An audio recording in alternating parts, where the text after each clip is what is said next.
guys, my name's Holden Novosad. I am the high school helper for Miss Best's first grade class, and I'm so excited to read with you Judy Moody Was in a Mood. Today I will be reading the chapter titled Definitely the Worst Thing Ever. Judy's day was off to a grouchy start. This was the day that Stink, her once smelly, sold dirt for moon dust brother, was going with his class to Washington, D.C. to see the president's house. She found out Mom and Dad were going too as chaperones. Yours truly had to stay home and finish her me collage. She, Judy Moody, still had several bald spots to fill. I think my brain has a leak, Judy told her family. I can't think of one more interesting thing to put on my collage. Judy sank down on the family room couch like a balloon that had lost 3 days' air. Interesting things could happen to me better in Washington, D.C., said Judy. You know, it's just for second grade classes, honey, said Mom. Roar, was all she said. We might be home late, Dad told her. You can go to Rocky's after school. You two can finish up your projects together. You'll have fun, said Mom. And aren't you going to an assembly today for Brush Your Teeth Week? How could she forget? One more reason to be grouchy. Stink got to rub elbows with the presidents, while she, Judy Moody, would be shaking the hands of Mr. Tooth and Miss Floss. Stink waddled into the family room wrapped in a red and white striped tablecloth, looking like he just got hit by a flying picnic. What's that? Asked Judy. It's a costume for my You Are the Flag project.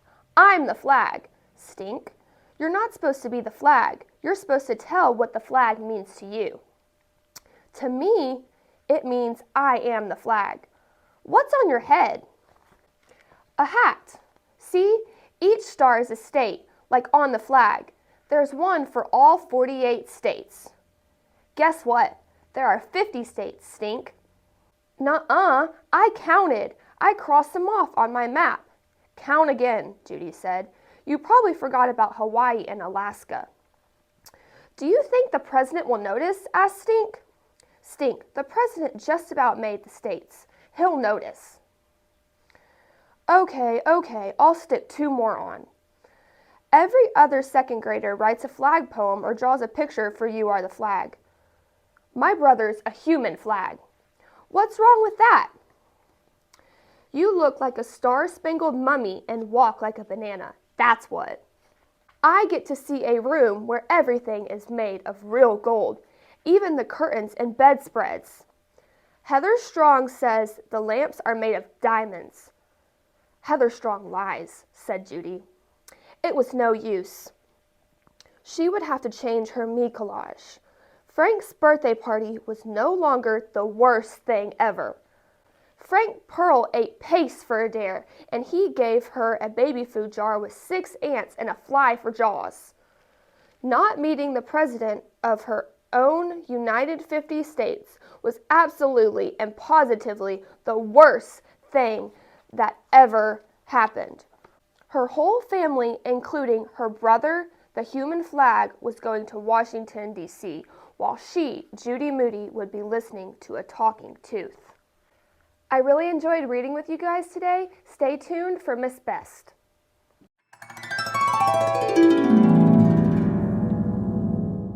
Hi, I am Miss Best. I'm a first grade teacher at Caldwell Elementary, and today I'm going to read you the chapter titled The Funniest Thing Ever. It was pouring outside. Judy's dad would not let her leave for school without an umbrella, and the only one she could find was her first grade yellow ducky one. She wouldn't open a baby umbrella, so she got soaked clear through.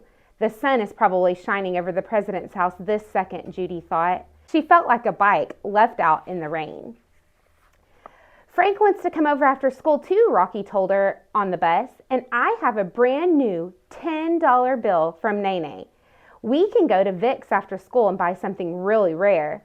Do they have any real gold at Vic's? Was all she said. In spelling, Judy wrote weasels when Mr. Todd had really said measles. In science, when Jessica Finch threw Judy the ball of yarn for their giant spider web, she dropped it. It rolled out the door just when Mrs. Tuxedo, the principal, walked past in high heels. And the Brush Your Teeth Week assembly, Mr. Tooth picked Judy to be a cavity on stage in front of the entire school. She could not get her mind off Stink at the president's house where she wasn't. Seeing all that real gold, would he get to shake the president's hand, meet the president's daughter, sit in a gold chair? Are flags allowed to talk, she asked Frank. Only if they're talking flags. That did it. There would be no living with Stink once he had been to the president's. On the bus ride home, Rocky squirted Frank with a magic nickel. Frank snorted, wiping the drips on his sleeve. Judy pretended it was funny. Really, she was thinking Stink could be petting the president's puppy right now, this very instant. When Rocky said, "I can't wait to go to Vic's," Judy grunted. The three of them half ran through leftover puddles all the way to Vic's. Rocky didn't even stop to cross through China and Japan the right way. "What's the big hurry?" she asked.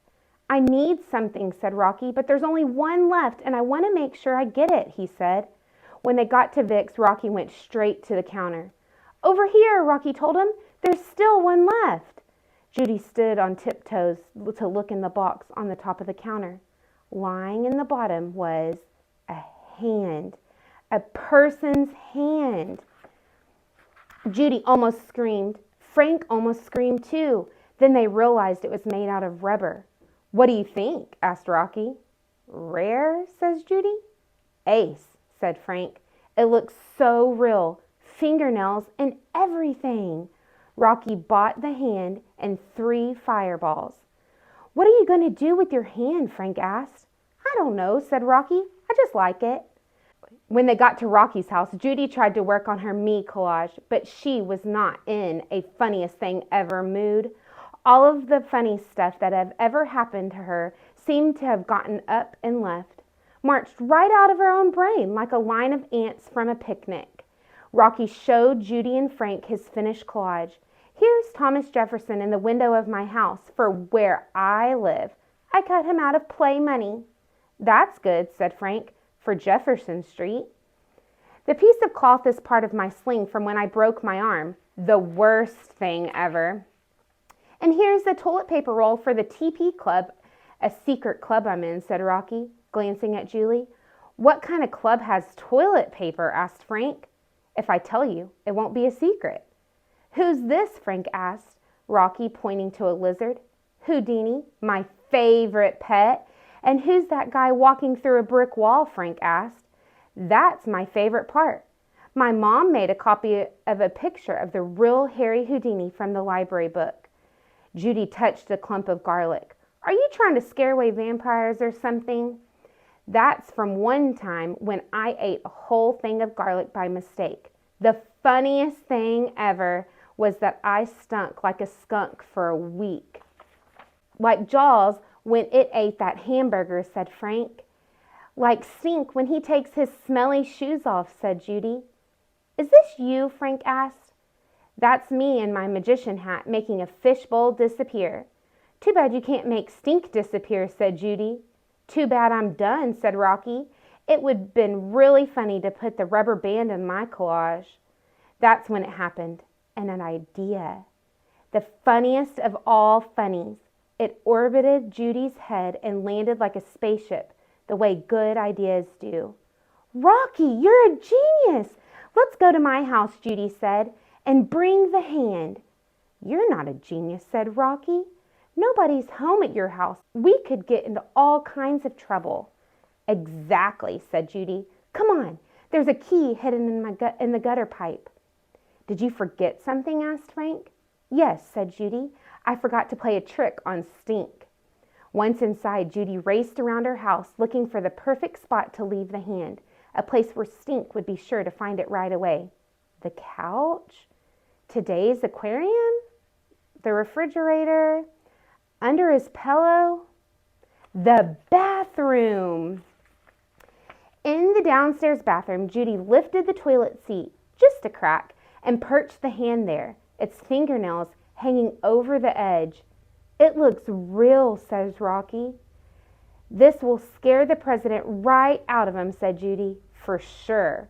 Back at Rocky's, Judy, Frank and Rocky knelt on Rocky's bed, looking at the window. Every time a car zoomed by on Jefferson Street, they yelled, "It's them!" Finally, Judy saw a blue van for real. "Run!" she yelled. "They're pulling into the driveway."